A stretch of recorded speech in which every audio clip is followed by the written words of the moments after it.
Baik, Assalamualaikum warahmatullahi wabarakatuh. Saya akan menjelaskan materi pertama, itu tentang penjelasan topik hierarki peraturan perundang-undangan dan pembentukan peraturan perundang-undangan. Jenis dan hierarki peraturan perundang-undangan di Indonesia diatur dalam Undang-Undang Nomor 12 Tahun 2011. Berdasarkan Undang-Undang Nomor 12 Tahun 2011, maka jenis dan hierarki peraturan perundang-undangan sesuai urutan dari yang tertinggi adalah 1. Undang-Undang Dasar Negara Republik Indonesia tahun 1945 atau UUD 1945. 2. Ketetapan Majelis Permusyawaratan Rakyat atau TAP MPR. 3. Undang-undang atau peraturan pemerintah pengganti undang-undang atau Perpu. 4. Peraturan pemerintah atau PP. 5. Peraturan presiden atau Perpres. 6. Peraturan daerah, Perda, provinsi. 7. Peraturan kabupaten atau kota. 1. Undang-Undang Dasar Negara Republik Indonesia tahun 1945 atau Undang-Undang Dasar 1945. UUD 1945 adalah hukum dasar dan peraturan perundang-undangan. UUD 1945 merupakan peraturan tertinggi dalam tata urutan peraturan perundang-undangan nasional. 2. Ketetapan Majelis Permusyawaratan Rakyat atau TAP MPR. Ketetapan MPR adalah putusan MPR yang ditetapkan dalam sidang MPR meliputi ketetapan MPR sementara dan ketetapan MPR yang masih berlaku. 3. Undang-undang atau Perpu undang-undang adalah peraturan perundang-undangan yang dibentuk oleh Dewan Perwakilan Rakyat dengan persetujuan bersama Presiden. Perpu adalah peraturan perundang-undangan yang ditetapkan oleh Presiden dalam hal ihwal kegentingan yang memaksa. 4. Peraturan pemerintah atau PP. PP adalah peraturan perundang-undangan yang ditetapkan oleh Presiden untuk menjalankan undang-undang sebagaimana mestinya. PP berfungsi untuk menjalankan perintah peraturan perundang-undangan yang lebih tinggi atau dalam menjalankan kekuasaan pemerintahan. 5. Peraturan Presiden atau Perpres. Perpres adalah peraturan perundang-undangan yang ditetapkan oleh Presiden untuk menjalankan perintah peraturan perundang-undangan yang lebih tinggi atau dalam menjalankan kekuasaan pemerintahan. 6. Peraturan daerah, Perda provinsi. Perda provinsi adalah peraturan perundang-undangan yang dibentuk oleh Dewan Perwakilan Daerah Provinsi dengan persetujuan bersama gubernur. Termasuk dalam peraturan daerah provinsi adalah kanun yang berlaku di Provinsi Aceh dan peraturan daerah khusus serta peraturan daerah provinsi Perdasi yang berlaku di Provinsi Papua dan Provinsi Papua Barat. 7. Perda kabupaten atau kota. Perda kabupaten atau kota adalah peraturan perundang-undangan yang dibentuk oleh DPRD kabupaten dan kota dengan persetujuan bersama bupati atau wali kota, termasuk dalam peraturan daerah kabupaten atau kota dalam kanun yang berlaku di kabupaten atau kota di Provinsi Aceh.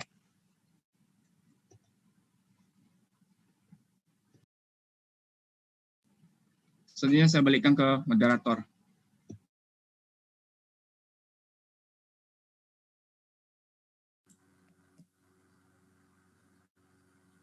Sebelumnya terima kasih kepada moderator. Saya akan melanjutkan penjelasan dari Ilham, yaitu Undang-Undang tahun 2011 tentang pembentukan peraturan perundang-undangan merupakan pelaksanaan dari Perintah Pasal 22A Undang-Undang Dasar Negara Republik Indonesia tahun 1945 yang menyatakan bahwa ketentuan lebih lanjut mengenai tata cara pembentukan undang-undang diatur lebih lanjut dengan undang-undang.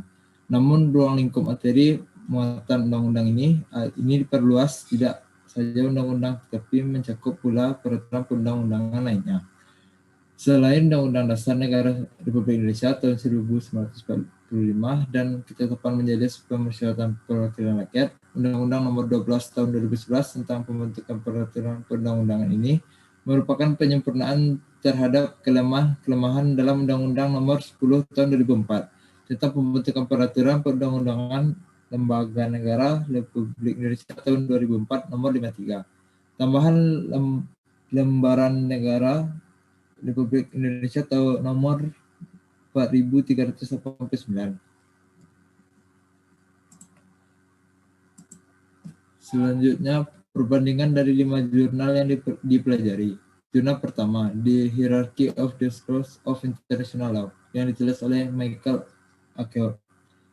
Setiap sistem hukum ini telah mengembangkan teknik untuk menyelesaikan konflik antar yang berbeda aturan hukum. Teknik-teknik ini terbagi dalam 3 kategori utama, yaitu teknik pertama adalah membuat aturan yang berasal dari satu sumber menang atas aturan berasal dari sumber lain.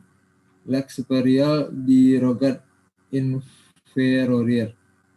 Teknik kedua adalah membuat aturan selanjutnya berlaku atas aturan sebelumnya. Lex posterior derogat prior.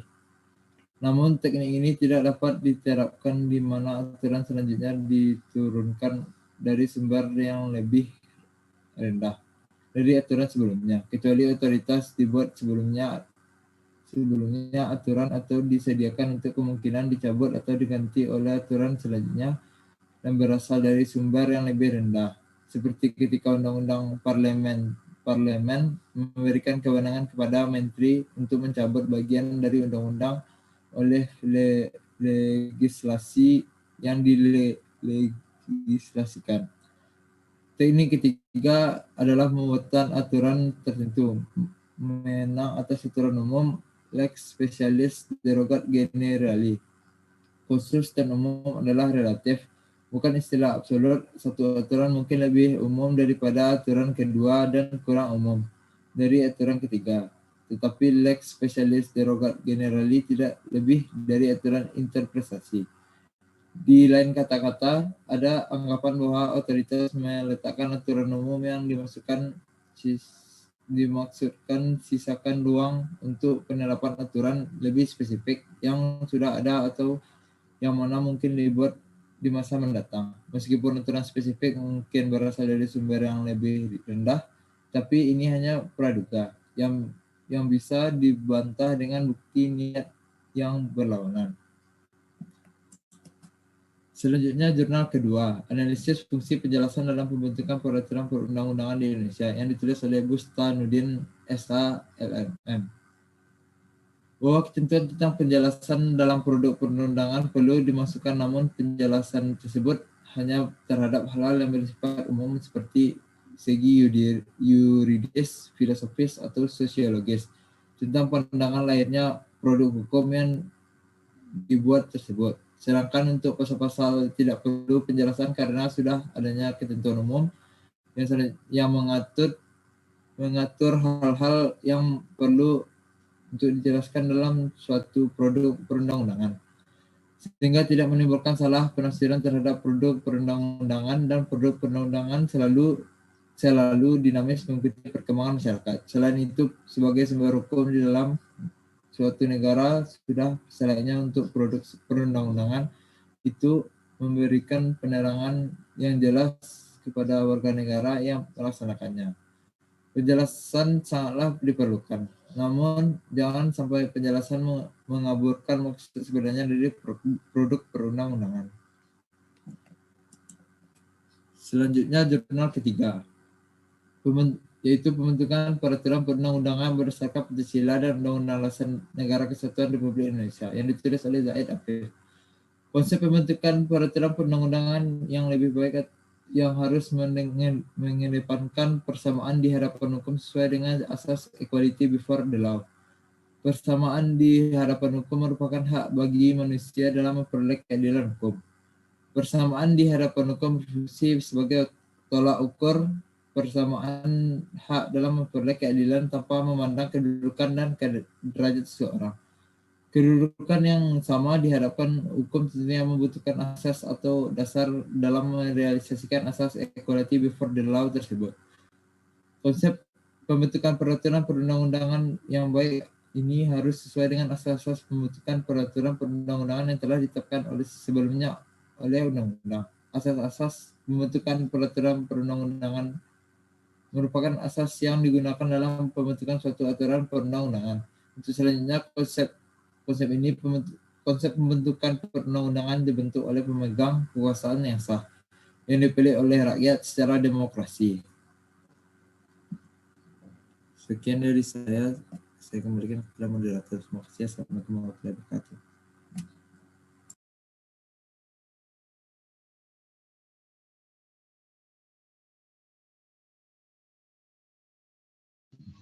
Baik, moderator. Terima kasih, moderator.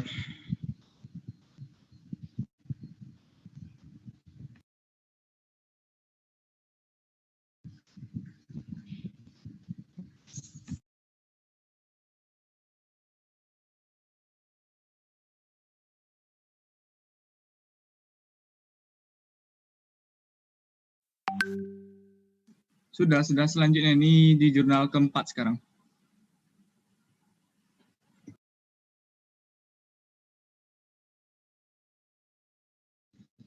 Jurnal keempat, konsep pembentukan peraturan perundang-undangan di Indonesia, Ferry Irawan Febriansyah. Konsep pembentukan peraturan perundang-undangan yang baik harus mendepankan persamaan di hadapan hukum sesuai dengan asas equality before the law. Persamaan di hadapan hukum merupakan hak bagi manusia dalam memperoleh keadilan hukum. Persamaan di hadapan hukum berfungsi sebagai tolak ukur persamaan hak dalam memperoleh keadilan tanpa memandang kedudukan dan derajat seseorang. Kedudukan yang sama di hadapan hukum tentunya membutuhkan asas atau dasar dalam merealisasikan asas equality before the law tersebut. Konsep pembentukan peraturan perundang-undangan yang baik harus sesuai dengan asas-asas pembentukan peraturan perundang-undangan yang telah ditetapkan sebelumnya oleh undang-undang. Asas-asas pembentukan peraturan perundang-undangan merupakan asas yang digunakan dalam membentuk suatu peraturan perundang-undangan. Untuk selanjutnya, konsep pembentukan perundang-undangan dibentuk oleh pemegang kekuasaan yang sah yang dipilih oleh rakyat secara demokrasi. Selanjutnya, jurnal kelima, peraturan perundang-undangan yang kriminogen Agus Haryadi. Adanya rumusan pasal yang kacau menandakan bahwa PP nomor 99 tahun 2012 dibuat tidak berdasarkan perencanaan dan pembahasan yang matang. Walaupun jenisnya PP, tidak ada salahnya pembentukan menggarap PP tersebut jika disediakan semacam naskah akademik. Dapat berubah penjelasan maupun keterangan, apalagi mengingat materi muatannya cukup krusial. Dengan adanya penjelasan maupun keterangan, dapat memberikan arahan bagi para pemangku kepentingan dan perancang legal driver. Pemangku kepentingan, khususnya yang menduduki posisi sebagai pengambil kebijaksanaan, berupa informasi yang memadai dalam menunjang pengambilan kebijakan. Sedangkan bagi legal driver, berfungsi sebagai acuan mengenai apa yang akan diatur dalam bentuk kalimat peraturan perundang-undangan. Kemudian melihat bobot materi muatannya, sebaiknya pengaturan mengenai justice kolaborator tidak diatur oleh PP karena ia bersentuhan langsung dengan hak asasi manusia. Bahkan kadang-kadang nyawa juga sebagai taruhannya. Ketentuan tersebut lebih baik diatur dalam sebuah undang-undang dan tidak ada salahnya apabila materi muatannya masuk dalam RUU Permasyarakatan yang sedang digarap. Akan lebih baik lagi, semua hak-hak warga binaan beserta syarat-syaratnya diatur dalam Undang-Undang Permasyarakatan, sedangkan tata cara pelaksananya diatur oleh dalam PP. Isu-isu dan solusi terkait hierarki peraturan perundang-undangan dan pembentukan peraturan perundang-undangan, legal drafting. Yang pertama, hierarki peraturan perundang-undangan di Indonesia telah diubah sebanyak 4 kali, namun masih mengandung permasalahan-permasalahan yuridis di dalamnya. Permasalahan yang paling sering terjadi berkaitan dengan tumpang tindihnya aturan-aturan yang ada. Undang-Undang Nomor 12 Tahun 2011 tentang pembentukan peraturan perundang-undangan sebagai pedoman hierarki perundang-undangan yang dianggap dapat mengatasi masalah dalam undang-undang sebelumnya, namun juga mengalami masalah yang sama. Beberapa problematika yang ada dalam Undang-Undang Nomor 12 Tahun 2011 berkaitan dengan dikembalikannya kedudukan ketetapan MPR. Tidak tegasnya kedudukan peraturan menteri, kedudukan peraturan lembaga negara, dan peraturan desa, serta materi muatan peraturan presiden yang dianggap sama dengan peraturan pemerintah. Setiap hierarki memiliki problematikanya masing-masing. Meskipun tujuan awalnya semua yaitu untuk menertibkan dan memperbaiki keracuan dari peraturan sebelumnya. Sehingga rekonstruksi hierarki peraturan perundang-undangan penting dilakukan agar menjamin konsisten dan keselarasan norma-norma pada berbagai tingkatan peraturan perundang-undangan. Adapun rekonstruksi yang dimaksud adalah dengan menata kembali hierarki peraturan perundang-undangan dengan membedakan antara peraturan perundang-undangan tingkat pusat dan tingkat daerah. Terima kasih, saya kembalikan kepada moderator.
Baiklah, saya akan melanjutkan materi yang terakhir, yaitu solusi terkait hierarki peraturan perundang-undangan dalam pembentukan peraturan perundang-undangan.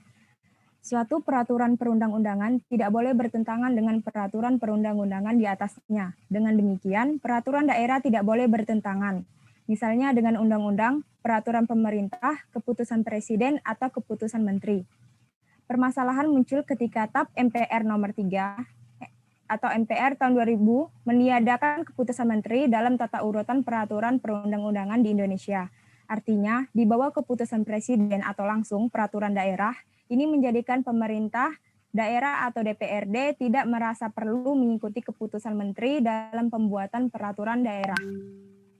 Bagaimana bila peraturan daerah bertentangan dengan peraturan perundang-undangan di atasnya? Secara akademik, dengan mudah peraturan daerah tersebut dikatakan batal demi hukum. Dalam praktek tidak segampang itu. Saat ini, Departemen Dalam Negeri mempunyai Dewan Otonomi Daerah atau DOD, yang salah satu tugasnya meneliti dan menilai perdana yang dibuat pemerintah daerah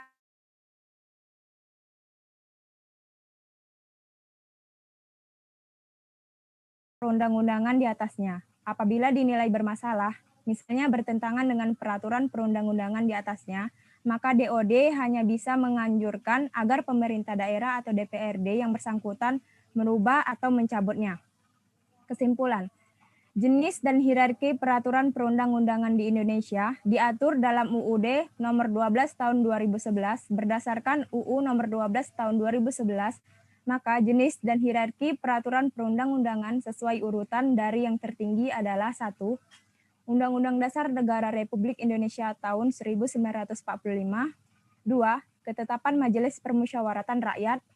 3. UUD atau Peraturan Pemerintah Pengganti UU. 4. Peraturan Pemerintah. 5. Peraturan Presiden. 6. Peraturan Daerah dan Provinsi. 7. Peraturan Kabupaten atau Kota. Pembentukan peraturan perundang-undangan adalah pembuatan peraturan perundang-undangan yang mencakup tahapan perencanaan, penyusunan, pembahasan, pengesahan, atau penetapan dan pengundangan. Sekian yang dapat saya sampaikan.